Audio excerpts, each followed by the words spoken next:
주시는 하나님 말씀은 요한복음 10장 16절로 21절까지입니다. 요한복음 10장 16절로 21절까지 말씀을 한 절씩 교독한 뒤에 우리 베델교회 토부성가대의 찬양이 있겠습니다. 우리는 매주 요한복음 말씀을 함께 읽어가고 있습니다. 지난주에는 예수님께서 우리의 선한 목자가 되신다는 것에 대하여 말씀을 나누었습니다. 얼마나 위로가 되고 얼마나 감사한 말씀인지 모릅니다. 지난주 말씀에 아멘 하지 않을 분은 아무도 없을 것입니다. 그런데 오늘 말씀은 조금 부담이 됩니다. 오늘 16절에 주님이 뭐라고 말씀하시냐면 또 이 우리에 들지 아니한 다른 양들이 있다는 것입니다. 그러니까 우리 바깥에 다른 양들이 있는데 이들도 내가 인도하여야 할 터이니 그들도 내 음성을 듣고 한 무리가 되어 한 목자에게 있으리라 라고 말씀하십니다. 내가 인도하여야 하리라를 원어적인 의미로 더 살려서 하면 내가 반드시 인도해야만 한다입니다. 그래서 제가 가진 NIV 영어 성경은 이렇게 번역하고 있습니다. I must bring them also. 요한복음의 세 번째로 나오는 must입니다. 제일 먼저 나오는 must는 요한복음 3장에 You must be born again. 네가 반드시 거듭나야 하리라. 두 번째 나오는 must는 요한복음 4장에 You must worship in spirit and in truth. 네가 반드시 신령과 진정으로 예배해야 하리라. 오늘 세 번째 must가 나옵니다. 이게 끝이 아니라 우리 바깥에 있는 다른 양들도 예수님께로 인도해야 한다는 것입니다. 결국 이 세 가지 must를 아는 자가 신자입니다. 신자와 불신자의 가장 큰 차이점은 이 세 가지 must를 이해하느냐 이해하지 못하느냐에 있습니다. 정말로 오직 예수 믿는 자만이 거듭난다는 것이 무슨 의미인지 압니다. 예수님을 모르는 사람들은 이 거듭나야 된다는 말이 무슨 말인지 도무지 몰라요. 두 번째로 오직 예수를 믿는 자만이 예배합니다. 예수를 안 믿는 분들은 왜 이렇게 예배를 많이 드리는지 도대체 이해를 못합니다. 뭐 주일날 가는 건 뭐 그렇다 치더라도 금요일도 가고 새벽도 가고 이해를 도저히 못합니다. 제가 실제로 대학교 다닐 때 제가 서양사학과를 나왔거든요. 제가 서양사학과를 가면서 어떤 기대가 있었냐면 이 서양의 역사라고 하는 것이 기독교의 역사와 뗄래야 뗄 수 없는 관계를 가지고 있지 않습니까? 그래서 막연히 내가 서양사를 공부하면 교회의 역사도 좀 많이 배울 수 있을 뿐만 아니라 신실한 우리 그리스도인 교수님들을 좀 만날 수 있겠지. 저의 순진한 기대였습니다. 우리 서양사학과에 7분의 교수님이 계셨는데 거의 다 반그리스도인이셨습니다. 엔티 크리스찬들이셨습니다. 왜냐하면 역사 가운데 교회의 이름으로 자행된 그런 사람들의 그것을 너무 크게 생각하시는 것 같더라고요. 그 중에 한 분 교수님과의 대화가 지금도 기억에 납니다. 그분하고 어떤 대화를 하다가 이런 얘기를 하시더라고요. 광신자들이 문제라고. 그래서 저도 동의했습니다. 맞아요. 광신자들이 문제라고. 근데 가만히 들어보니까 그분이 말하고 있는 광신자와 제가 말하고 있는 광신자가 다르다는 것을 금방 알게 되었습니다. 자기 부인 얘기를 하시는데 자기 부인이 광신자라서 정말 너무 힘들대요. 매주 교회 간다고 광신자래요. 무슨 일이 있어도 매주 교회를 가야 된다는 걸 자기는 이해를 못 하겠다는 거예요. 집안 행사가 있고 또 자칫 무슨 등산도 가고 싶은데 왜 꼭 매주 교회를 가서 예배를 드려야 되느냐. 자기는 그 광신자들 때문에 못 삼겠다고. 예배자를 도무지 이해를 못합니다. 할 수가 없습니다. 그런데 한 가지가 더 있습니다.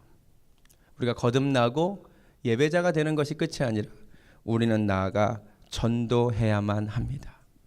사람들이 왜 전도하는지 전도자도 잘 이해하지 못합니다. 여러분 기억하시기 바랍니다. 저희는 맨 처음에 거듭나야 되고 그 다음에 예배자가 되어야 되고 그 다음에 뭐가 되어야 된다고요? 전도자가 되어야 합니다.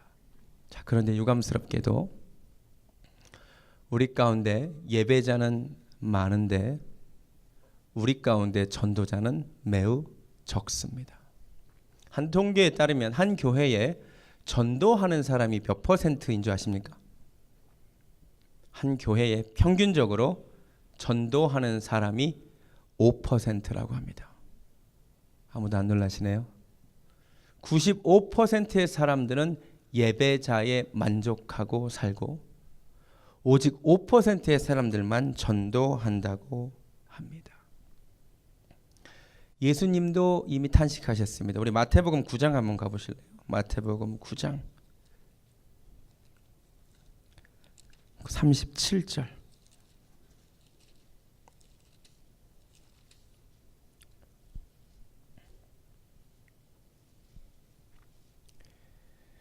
이에 제자들에게 이르시되 추수할 것은 많되 일꾼이 적으니. 오늘 요한복음 10장 말씀대로 표현하면 우리 바깥에 있는 양들이 너무 많은데, 잃어버린 양들이 너무 많은데 그 양들을 예수님께로 인도할 목동들이 너무 적다는 것입니다. 여러분 묻기를 원합니다. 여러분 거듭나셨습니까? 아멘. 여러분 예배자이십니까? 전도자 되시기 바랍니다. 전도자가 되지 않고 예배자에 머물러 있으면 이런 문제가 생겨납니다. 예배를 통해서 은혜 받는 것에 자꾸 치중하게 됩니다. 은혜를 내가 받는 것이 중요합니다. 은혜를 흘려보내는 것이 아니라 받는 것이 중요합니다. 그러다 보니까 어떤 일이 생기냐면 이 예배가 좋은 예배였냐 나쁜 예배였냐를 스스로 판단하기 시작합니다. 내가 은혜를 받았으면 좋은 예배고 내가 받지 않으면 나쁜 예배입니다. 목회자의 설교를 판단하고 비평하기 시작합니다. 나를 좀 만족시켜 달라는 겁니다. 왜? 예배해야 되니까. 그리고 마음에 안 들면 여기저기 교회를 쇼핑하기 시작합니다. 왜? 예배 드리는 것이 그토록 중요하니까. 전도자로 나아가지 못하고 예배자로 머물 때에 이 예배를, 은혜를 허비하기만 하고 소비하기만 하고 흘려보내지 않는 문제가 생겨납니다. 성경 공부 중요합니다. 여러분들 성경 공부 되게 좋아하십니다. 저도 좋아합니다. 저는 누구보다도 성경이 하나님의 말씀을 믿습니다. 그래서 어제도 말씀 묵상 훈련학교 했습니다. 토요일 날 하니까 생각보다 많이들 안 오셔서 내년부터는 수요일로 옮길까 생각 중입니다. 그래요. 말씀을 읽고 공부하는 것이 중요합니다. 말씀이 하나님의 영감으로 기록된 말씀인 걸 아는 것이 중요합니다. 디모데후서 3장 16절 한번 가보시겠습니다. 디모데후서 3장 16절. 우리가 성경의 영감에 대하여, 성경이 하나님의 말씀이라는 가장 강력한 증거가 되는 말씀이 디모데후서 3장 16절입니다. 모든 성경은 하나님의 감동으로 된 것으로 교훈과 책망과 바르게 함과 의로 교육하기에 유익하니 이는 하나님의 사람으로 온전하게 하며 모든 선한 일을 행할 능력을 갖추게 하려 하심이라. 아멘. 믿으십니까? 그래서 성경 공부가 중요합니다. 자, 그런데요, 4장 1절이 어떻게 되는지 아십니까? 하나님 앞과 살아있는 자와 죽은 자를 심판하실 그리스도 예수 앞에서 그가 나타나실 것과 그의 나라를 두고 엄히 명하노니 너는 말씀을 전파하라. 때를 얻든지 못 얻든지 항상 힘쓰라. 범사의 오래 참음과 가르침으로 경책하며 경계하며 권하라. 성경이 하나님의 말씀임을 아는 것이 중요한 것이 아니고요, 성경 공부하는 것에 그치는 것이 중요한 것이 아니고요, 뭐라고 말씀하는 거죠? 너는 말씀을 전파하라. 할렐루야. 이것이 하나님의 뜻임을 깨달으시기 바랍니다. 내가 이제 우리 안에 들어온 것으로 만족하면 안 돼요. 내가 이제 구원받는 그 구원 버스에 탄 것으로 만족하면 안 됩니다. 옛날에 왜 그 한국에서 버스 타고 다니실 때 기억나세요? 항상 문 빨리 닫고 출발하라고 외치는 사람이 마지막에 탄 사람이라 그러대요. 나 탔으니까 이제 빨리 출발하라는 거예요. 도저히 아직 타지 못한 사람들에 대한 관심이 없습니다. 버스야, 떠나면 다른 버스 또 타면 되지만 이 구원 버스는 다릅니다. 여러분, 구원받지 못한 사람들, 죽어가고 멸망길로 가는 사람들에게 여러분이 불쌍히 여기는 마음이 있었으면 좋겠습니다. 아까 마태복음 9장 다시 한 번만 가보실래요? 아까 마태복음 9장에서 예수님이 뭐라 그러셨냐면 추수할 것은 많되 일꾼이 적다 그랬잖아요. 그 전에 36절 말씀을 우리가 기억해야 됩니다. 9장 36절. 무리를 보시고 불쌍히 여기시니 이는 그들이 목자 없는 양과 같이 고생하며 기진함이라. 예수님에게는 이 마음이 있었습니다. 여러분, 우리 안에 들지 아니한 양의 특징이 뭐예요? 목자 없는 양이에요. 제가 지난주에 말씀드렸잖아요. 양은 목자 없으면 살 수 없는 존재예요. 목자 없이 죽어가는 양떼들을 향하여 예수님은 마음이 있었습니다. 불쌍히 여기는 마음이 있었습니다. 자, 우리가 솔직히 인정합시다. 하나님의 말씀을 우리가 머리로는 알아요. 전도해야 된다는 걸 알아요. 그런데 우리가 왜 막상 전도 못하는지 아세요? 우리에게 뭐가 없어요? 솔직히 인정합시다. 하나님의 마음이 없어요. 죽어가는 영혼들을 불쌍히 여기는 마음이 우리에게 없어요. 말씀을 모르는 게 아니에요. 명령을 알아요. 말씀은 아는데 그 마음을 몰라요. 구약시대에 하나님의 말씀을 들었지만 그 마음을 이해하지 못한 대표적인 선지자가 요나 선지자입니다. 하나님이 말씀을 주셨어요. 너는 가서 저 큰 성읍 니느웨에 가서 회개하라고 전해라. 하나님 말씀을 들었어요. 근데 요나는 가기가 싫었습니다. 왜요? 니느웨는 아수르 제국의 수도입니다. 이방 나라입니다. 당시 이스라엘 사람들은 엄청난 선민 의식에 사로잡혀 있었습니다. 우리만 구원받을 자입니다. 이방인들은 뭐예요? 지옥 땔감으로 떨어질 자들입니다. 그런데 그들을 향하여 구원하라니, 회개하라니, 그거를 참을 수가 없었습니다. 그래서 어떻게 해요? 도망갑니다. 명령을 몰라서가 아니라 무엇이 없어서?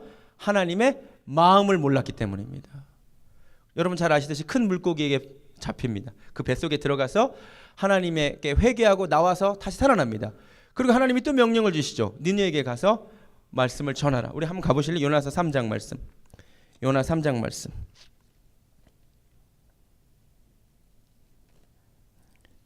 요나서 3장 말씀 보실래요? 여호와의 말씀이 두 번째로 요나에게 임하니라 이르시되 일어나 저 큰 성읍 니느웨로 가서 내가 내게 명한 바를 그들에게 선포하라. 이번에는 요나가 순종을 합니다. 근데 온전한 순종이 아니에요. 잘 보세요. 3절에 요나가 여호와의 말씀대로 일어나서 니느웨로 가긴 가는데 성경이 재밌는 묘사를 합니다. 니느웨는 사흘 동안 걸을 만큼 하나님 앞에 큰 성읍이더라. 자, 니느웨를 다 돌면서 전도하려면 며칠이 걸려요? 사흘. 4절 한번 보실래요? 요나가 그 성읍에 들어가서 며칠 다녔대요? 하루 동안 다니며. 자, 니느웨라는 성읍이 며칠 다녀야 다 전도할 수 있다고요? 3일. 근데 요나가 며칠 다녔대? 하루. 둘 중에 하나죠. 3분의 1만 갔거나. 그렇죠? 여기 조지아로 치면 스완이만 갔거나 둘루스랑 저기는 안 가고 로렌스빌은 안 가고 또 가기는 다 갔는데 3배의 속도로 달린 거죠. 예? 하나님이 그리고 막 뛰어가가지고 저기 가가지고는 그러시는데 또 한참 뛰어가가지고는 회개하라신다 이런 거죠. 이해가 되세요? 이 마음의 진정성이 있어요 없어요? 없어요. 그냥 가라고 하니까 가긴 가는데 진짜 이 말씀을 듣고 회개하기를 바라는 마음으로 한 게 아니야.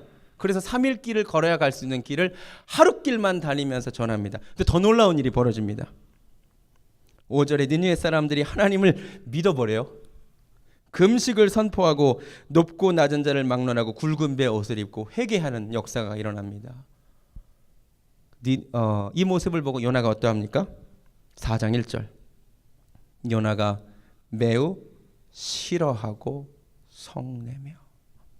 요나가 뭘 모르죠? 뭘 모르죠? 하나님의 마음을 진짜 모릅니다. 이 마음을 깨닫게 하기 위해서 하나님 어떻게 하시냐면 박농쿨을 하나 준비시키셔서 그늘을 즐기게 하십니다. 그리고는 또 동시에 벌레를 준비하셔서 금방 먹어버리게 하십니다. 그때 요나가 막 자해소동을 해요. 자살소동을 해요. 나 차라리 죽고 싶다고. 성경에 자살소동 벌인 유일한 선지자 요나. 내가 죽기를 원하나이다 막 이래요. 근데 하나님 뭐라 그러시냐면 네가 하루 아침에 났다가 말라버리는 박농쿨을 그렇게 아끼느냐. 이 성읍에는 좌우를 분별하지 못하는 자가 12만이래요. 제가 옛날에 성경 읽을 때는 좌우를 분별하지 못하는 자가 누군지 몰랐는데 애들 키워보고 확실히 알았어요. 우리 딸 다비씨가 2살이거든요. 걔가 맨날 왼쪽 신발을 오른쪽에 신고 오른쪽 신발을 왼쪽에 신어요. 좌우를 분별하지 못합니다. 좌우를 분별하지 못하는 애들은 2살 미만의 유아를 말합니다. 그 유아가 12만입니다. 그럼 이 성읍의 백성이 총 얼마? 최소 100만이 넘습니다. 하나님 묻습니다. 내가 이들을 어찌 아끼지 않겠느냐. 요나는 예배자였습니다. 요나는 전도자가 아니었습니다. 그 이유는 하나님의 말씀을 몰라서가 아니었습니다. 하나님의 마음을 몰라서였기 때문입니다. 내가 왜 전도하지 못합니까? 인정해야 됩니다. 내게 하나님의 마음이 없습니다. 아버지의 마음이 없습니다. 신약 성경에서 이 아버지의 마음이 없었던 또 하나의 사람이 바로 탕자의 형입니다. 동생이 집을 나갔습니다. 이 중에 동생이 있으신 분 손 들어 보시기 바랍니다. 동생이 있으신 분.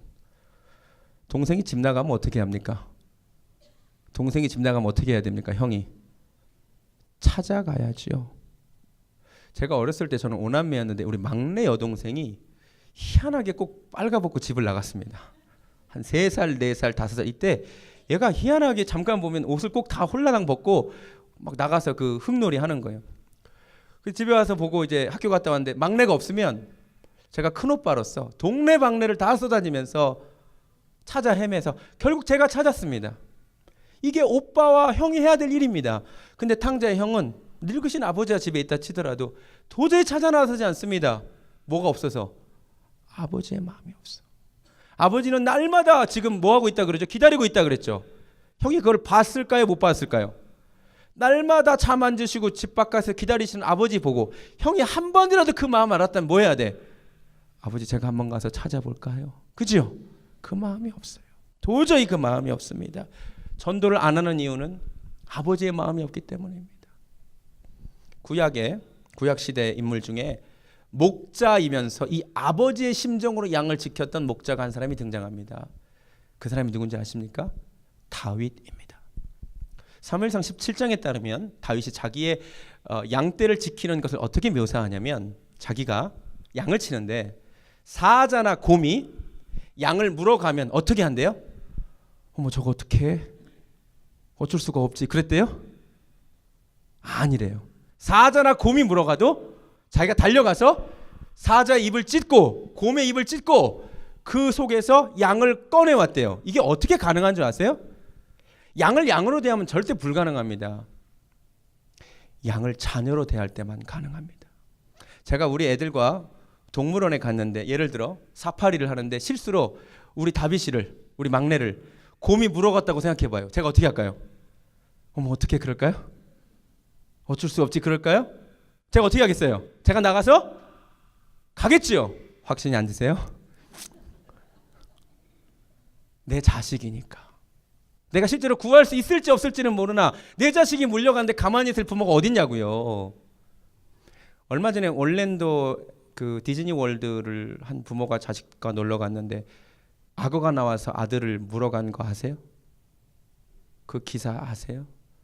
세상에 3살 먹은 애를 악어가 물어갔어요. 그 부모가 어떻게 했는지 아세요? 달려 들어가서 악어의 입을 열려고 했는데 힘이 모자라서 못 열었대요. 이게 부모의 마음이에요. 다윗에게는 목자의 마음만이 아니라 아버지의 마음이 있었습니다. 여러분 우리가 잃어버린 양을 향한 하나님 아버지의 마음이 있으면 좋겠습니다. 아멘. 전파하는 자가 없이 어찌 들으리요. 로마서 10장 13절 말씀입니다. 전하는 자가 없이 어찌 예수님을 믿을 수 있겠냐는 겁니다. 에스겔 33장에 파수꾼의 사명이 뭔지 아십니까? 외치라는 겁니다. 실제로 이 말을 듣고 구원을 예수님을 믿고 안 믿고는 그 사람에게 달린 문제고 여러분의 사명은 나와야 된다고. 멸망길을 벗어나야 된다고. 이 예수님이라는 구원의 방주로 들어와야 된다고 전하는 겁니다.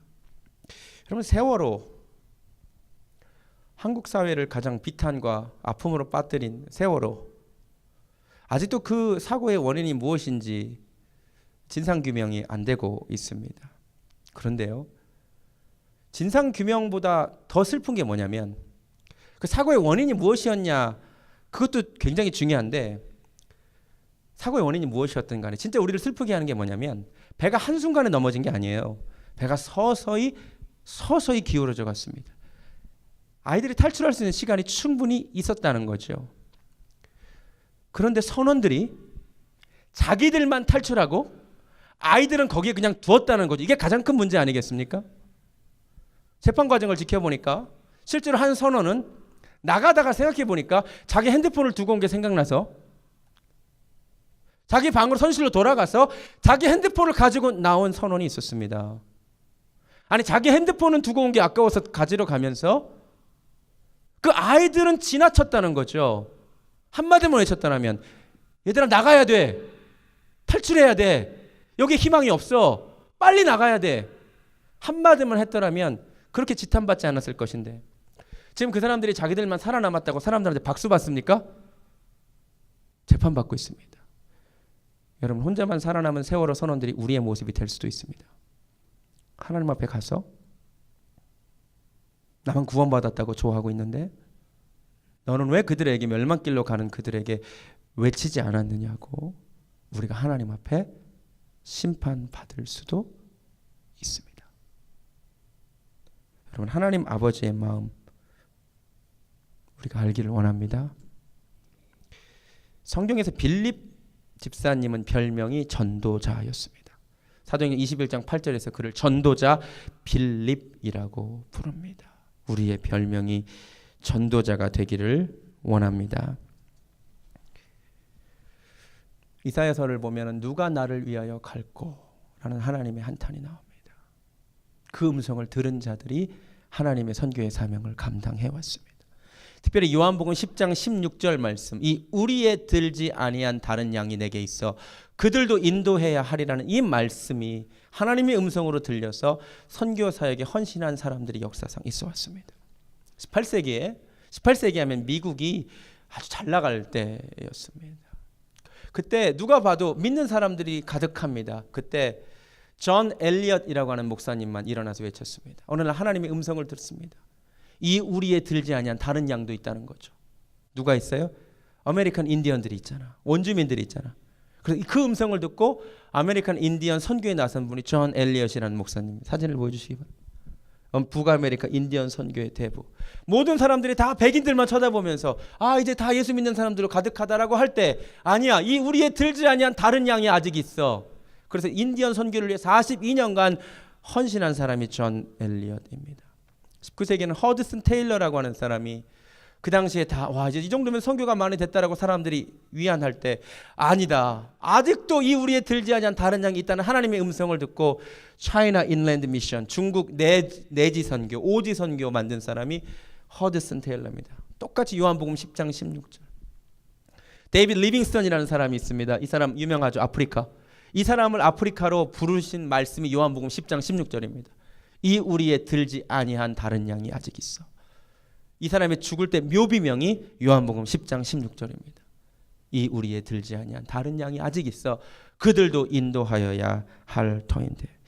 어느 날 한 젊은이가, 지미 파커라고 하는 젊은이가 이 사람의 묘비를 방문하고 데이빗 리빙스턴의 묘비를 방문하고 그 말씀에 은혜를 받고 이 사람도 아프리카 인랜드 미션을 만듭니다. 데이빗 리빙스턴이 완수하지 못한 그 사명을 감당하기 위해서입니다.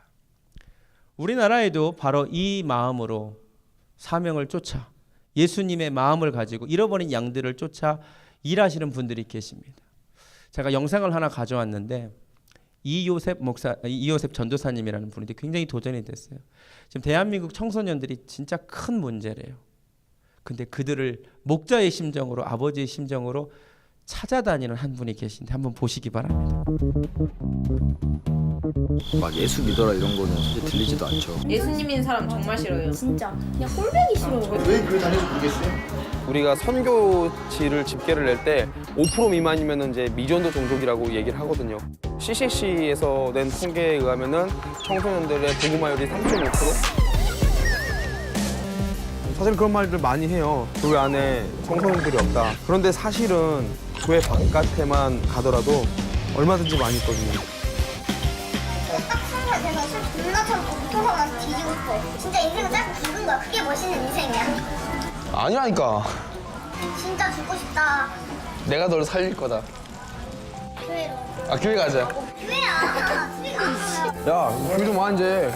교회 좀 와. 한번 와봐야지. 야, 너 살아 있었냐? 스키 봐라 이거.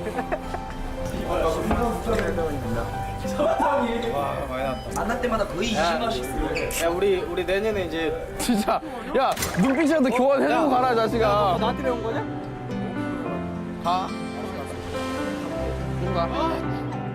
전도사로서는 못 가는 데는 사실 많이 가보죠. 소년원은 늘 가고 있고요. 법원이나 경찰서도 뭐 항시 대기했다가 가고. 밤 12시 정도가 되면은 이제 애들한테 전화가 와요. 그러면은 보통 뒷골목부터 시작해서 술집, 모텔, 클럽, PC방, 노래방은 뭐 기본으로 가고 있고요. 그냥 다방면으로 애들이 부르면 장소 가리지 않고 가고 있습니다.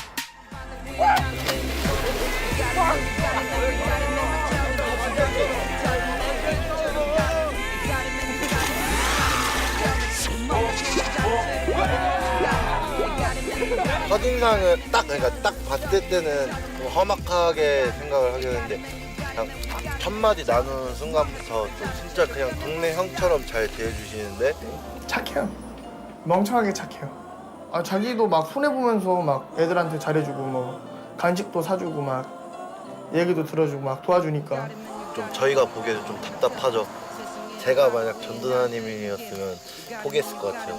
밖에서는 장난 많이 치시는데 또 뒤에서는 또 이제 많이 챙겨주시고 걱정 많이 해주시고 부모님보다 잘해주세요. 솔직히 제가 그나마 어른 중에서는 전도사님 제일 믿고 따르고 있어요. 세상이란 바닥 위에 난 떠있는 구름 You got him and you got him and we got him and I tell him 쓰러질 것 같아도 매일 기적처럼 달려 You got him and you got him and we got him and I tell him 구멍난 손을 잡은 채로 끊임없이 달려 그냥 다 퍼주는 거예요, 이렇게. 무한 사랑을 다 주는 거예요, 그냥 이렇게. 계속 쏟아주다 보면은 아이들이 얘기를 해요. 왜 나한테 이렇게 잘해주는 거예요? 왜 나한테 이렇게 투자를 하세요? 라고 얘기를 합니다. 그럼 그때 딱 하나를 말을 합니다. 예수님께서 나를 이렇게 사랑하셨기 때문에, 주님께서 나를 이렇게 사랑하셨기 때문에 내가 너를 사랑한다.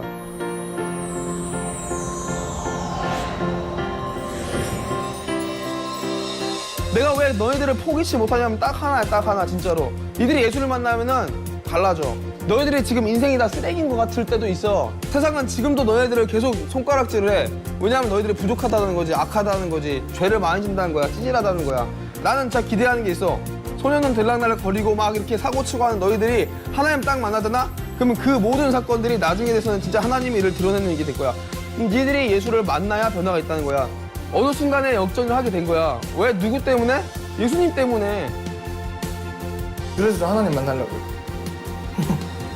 언제 만날지 모르겠지만 제가 이렇게 얌전하게 산 건 전도사님 덕이라고 생각해요. 앞으로도 잘 지내요. 돈 많이 벌면 교회 하나 차려드릴 테니까.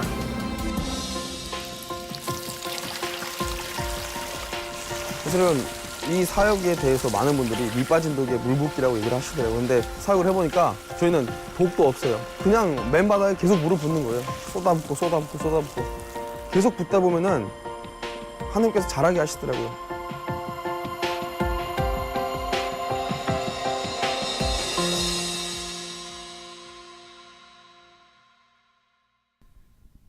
생각나는 찬양이 하나 있어서 가져왔습니다. 한번 보시기 바랍니다.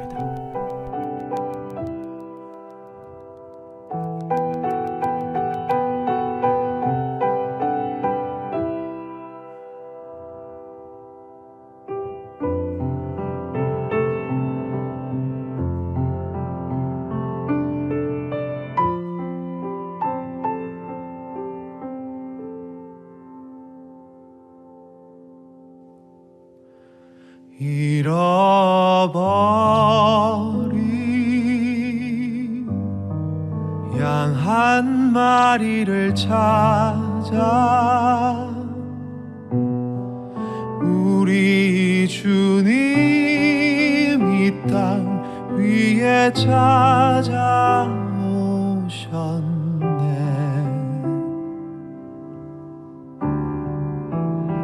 수많은 양떼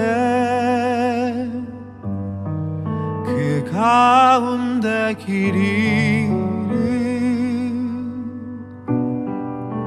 그 한 마리 양 바로 날 위에 찾아오셨네.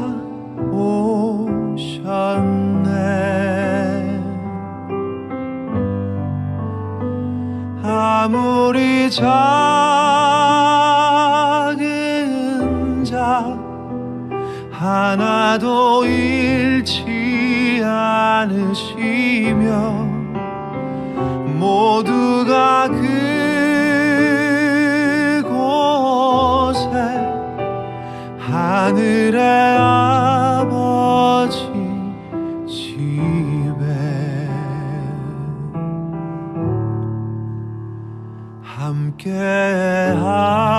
함께하길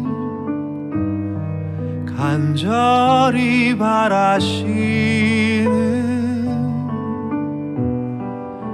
그 마음이 하나님 아버지의 뜻이라.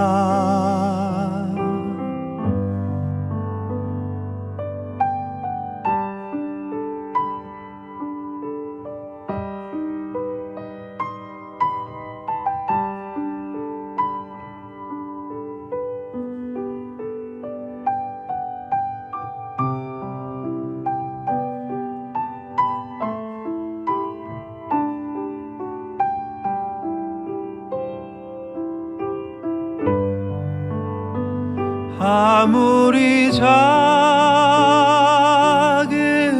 자 하나도 잃지 않으시며 모두가 그곳에 하늘의 아버지 집에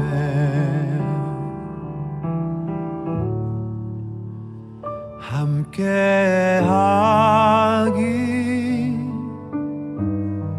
간절히 바라시는 그 마음이 하나님 아버지의 뜻이라. 아무리 작은 자 하나도 잃지 않으시며 모두가 그곳에 하늘의 아버지 집에 함께 하기 원하시는, 간절히 원하시는 하나님의 마음, 우리가 그 마음을 알기 원합니다. 오늘 설교의 제목은 우리를 넘어 우리로입니다. 양떼 울타리를 넘어 다 우리가 되어야 합니다. 누가 나를 위하여 갈고 주님이 부르실 때 내가 여기 있나이다. 하나님의 마음을 내가 알고 가기를 원합니다. 이 한 주간 예수님 마음, 하나님 마음 간직하고 누구를 만나든 예수 전하는 전도자 되시기 바랍니다. 찬양하겠습니다. 아버지, 당신의 마음이 있는 곳에 내가 그 마음이 없습니다. 하나님 용서하여 주시옵소서.